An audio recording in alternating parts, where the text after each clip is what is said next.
na tayo sa final stage ng paggawa ng Kerf Maker na to. Matagal ko nang gustong gumawa nito kaso may ginagawa naman ako dati pag gumagawa ako ng dado. Meron ako lagi nakatabi ditong thickness ng saw curve ko. So yun ang ginagamit kong spacer. Pero ito gumawa na rin ako ng jig. So, meron mga options dito na para makuha ko yung thickness nito. Yung iba kasi naglalagay ng screw dito sa likod.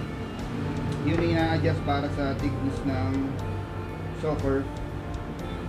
Lalo na siguro kung may iba-iba kayong mga blade.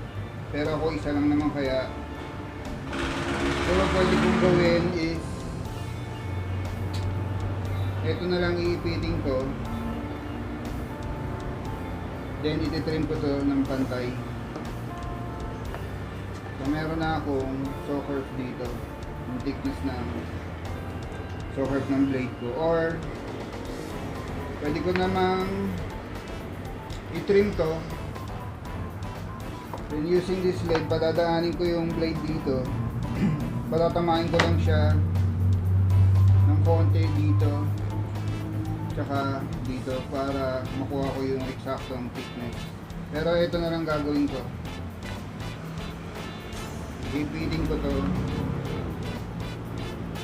which is the thickness ng saw curve ko. Then itrim ko na lang to ng pantay para pwede na subukan.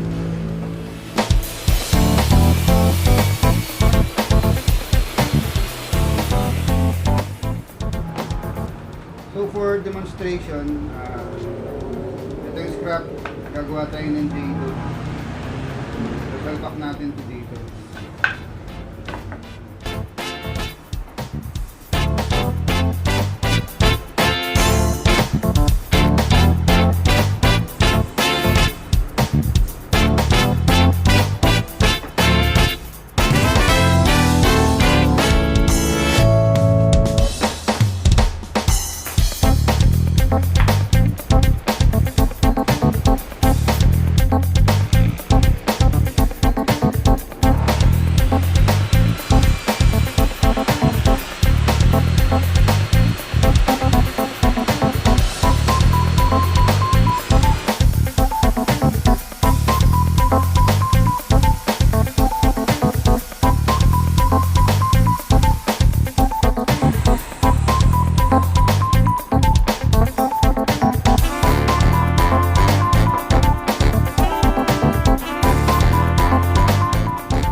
So, ito guys, no?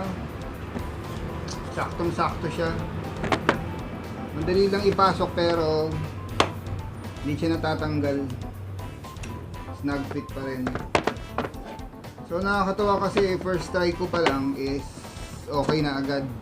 So, malaking bagay itong yung saw curve ko na ginagawa ko rin spacer pag gumagawa ako ng ganito.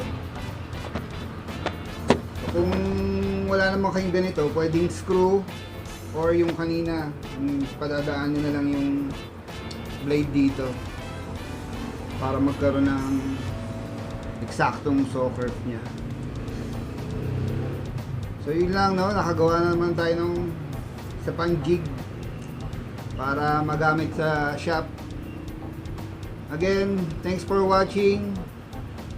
I hope you subscribe to my channel and see you on the next one.